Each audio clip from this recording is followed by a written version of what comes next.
As hundreds more cross the channel, the Home Secretary signs an updated deal with Rwanda. Suella Braverman travelled to Kigali today to reaffirm the government's plans to send illegal migrants there. There will be a package of high-quality humanitarian support for people who will be relocated to Rwanda. Also tonight, Gary Lineker returns to the BBC after being suspended for criticising the government. Donald Trump claims he'll be arrested next week and calls for protests. Another blow to the SNP as its top official, Nicola Sturgeon's husband, resigns. And the sound of a Grand Slam, Ireland's Grand Slam. Ireland beat England to win their fourth Six Nations Grand Slam and their first on home turf.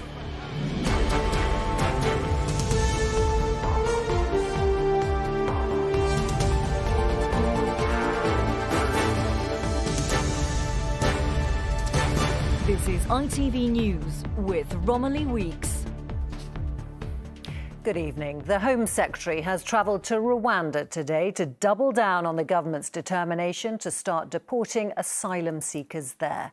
A few moments ago, the Home Office announced Suella Braverman had signed an updated deal with the Kigali government and that there would be no cap on the numbers that could be sent there. Labour has called the trip an expensive PR stunt. So far, not a single asylum seeker has been sent to Rwanda under the scheme, which is currently blocked by legal action in the UK courts. Our political reporter Amy Lewis has more. She is standing on a site where migrants she plans to deport could be housed. The Home Secretary describes this as a haven, but critics claim her policy is inhumane. Suella Braverman is in Rwanda to reaffirm the UK's commitment to its controversial scheme and update the deal to bring it in line with the government's new illegal migration bill. There will be a package of high-quality humanitarian support for people who will be relocated to Rwanda. That, combined with our robust new laws, will enable us to break the business model of the people smuggling gangs. The government say the scheme will act as a deterrent against illegal journeys to the UK. Yesterday alone, 209 migrants crossed the channel on small boats. Last April, the UK signed an agreement with the Rwanda government. An initial £140 million was paid as part of that deal. But 11 months on, no migrants have made the journey, with the planes grounded by the courts. What do we want? Safe passage! Refugee charity Care for Calais represented migrants who were due to be deported on the first flight to Rwanda last summer, but was stopped because of legal challenges. This policy will tear families apart and brutalise vulnerable people. It is a terrible plan. Yeah, there will be people who do support the policy, who do believe that immigration should be controlled. What would you say to them? There are better ways to go about it. If the government really wanted to stop small boat crossings, then they could give safe passage to refugees in Calais who have genuine asylum claims. And there's gardens and... Labour said tonight we still don't know the costs of the plan or how many migrants would be deported. Whichever side of the argument you are on, there is no escaping that so far taxpayers have spent millions and politicians with a plan to sell are currently the only ones arriving in Rwanda. Amy Lewis, ITV News. Gary Lineker was back on TV today after the BBC lifted his suspension for criticising the government's Rwanda policy. Here's tonight's team news for you. 2011 FA Cup. Lineker presented a live match of the day this afternoon, but he left it to Alan Shearer to apologise for last weekend when several programmes were affected by BBC staff protesting against Lineker's suspension. We need to clear up and wanted to say how upset we were that all the audiences who missed out on last weekend. It was a really difficult situation for everyone concerned. It's good to get back to some sort of normality and be talking about football again. Absolutely, echo those sentiments. In other news, Donald Trump has revealed he expects to be arrested next week. The former president posted the claim on social media and called on his supporters to protest. Our US correspondent Dan Rivers is in Washington tonight. Dan, what's behind all this? Well, look, Romilly, this is one of 4 criminal cases potentially that Donald Trump is going to be fighting as he vies to try and retake the White House. This one specifically relates to the alleged hush money payments to the adult film actress Stormy Daniels to cover up an alleged affair that Donald Trump had with her. Those payments made just days before the 2016 election. The details are too complicated to go into now, but a grand jury has been picking over this for months, and in the US, a grand jury is something that assesses if there's enough evidence to go to a full-blown trial. Well, all indications are that this is going to a full-blown trial. Donald Trump has already posted on social media that he expects to be arrested on Tuesday. I must stress we've heard nothing officially from the district attorney in Manhattan, but it's appearing that it's going that way. What does it mean? Well, potentially Donald Trump will appear in court in person on Tuesday, an extraordinary spectacle. He'll have to have his mugshot taken, he'll be fingerprinted, and all of this coming, of course, as he continues to vie for the presidential nomination. He's already trying to portray this as a witch hunt. He's saying to his base, look, come out and protest, retake your country. But we've got the potential extraordinary situation where Donald Trump will not only be trying to fight the next election, but he'll also potentially be fighting these criminal charges if it comes to that. Dan in Washington, thank you. The SNP has lost another top official tonight after Nicola Sturgeon's husband stepped down as the party's chief executive. Peter Murrell is resigning with immediate effect in a row over how the SNP came to mislead the press. Here's our Scotland correspondent, Peter Smith. They were the most powerful couple in Scotland. The SNP leader married to the party's chief executive. He always denied this was inappropriate. She's been a minister for a very long time, and we just don't talk about government business. Nicola Sturgeon will leave on her own terms in just over a week, but husband Peter Murrell today resigned with immediate effect. He took responsibility for the SNP issuing inaccurate press statements which appeared to falsely inflate party membership numbers. While there was no intent to mislead, he said, "I accept that this has been the outcome. As my future has become a distraction from the campaign, I have concluded that I should stand down now so the party can focus fully on issues about Scotland's future."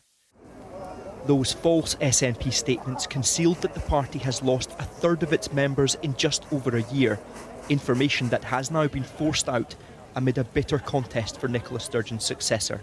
Well, I think the last few days have confirmed what I've been saying from the very beginning, which is that we need change and that we can't keep doing the same thing. Continuity won't cut it. I think it was the right thing for Peter to do, given the challenges of the last 72 hours. And as Peter said himself, it became a bit of a distraction. And we don't need distractions in the middle of a leadership campaign. Candidate Ash Regan said in a statement, 8 years ago was the point where it was unacceptable to have the husband of the party leader as CEO.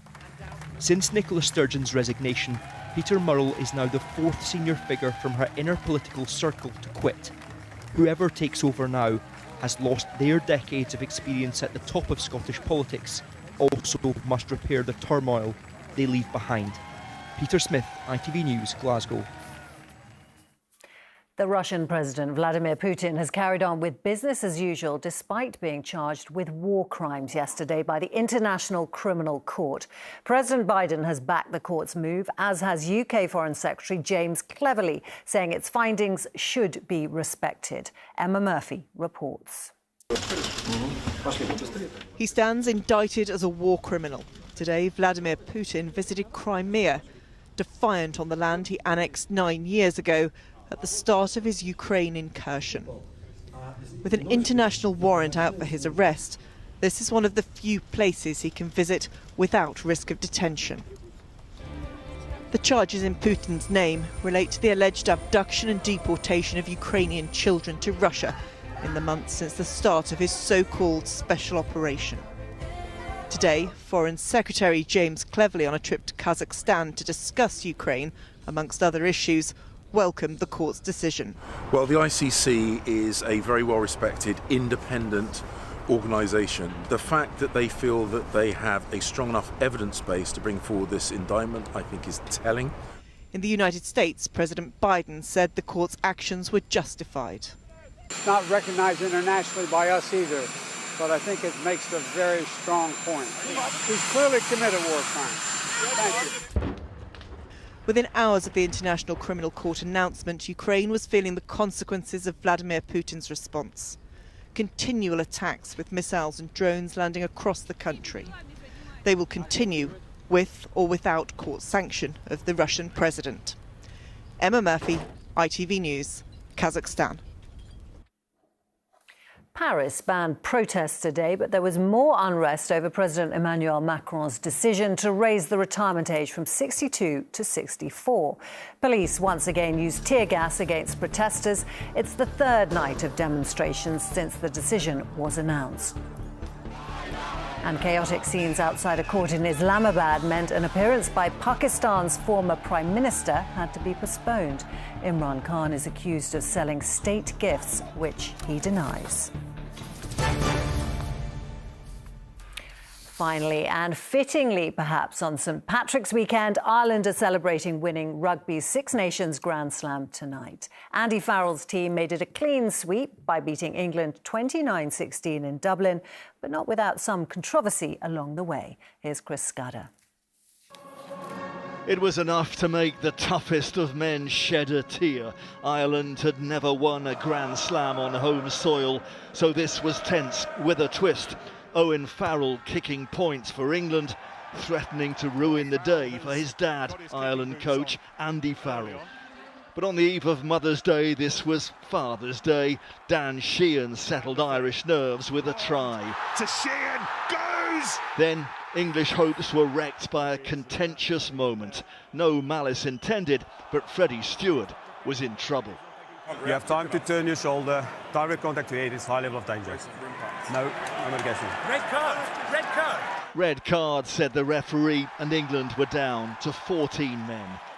The rest felt inevitable. Ireland scored a second try. Who uses Henshaw? And England just didn't have the numbers to stop two more. The Grand Slam was all green. Now for the World Cup later this year. The sound of a Grand Slam. Ireland's Grand Slam. Chris Scudder, ITV News. And that is it. The weather forecast is next. But from all of us here on the Weekend News team, thanks for watching and good night.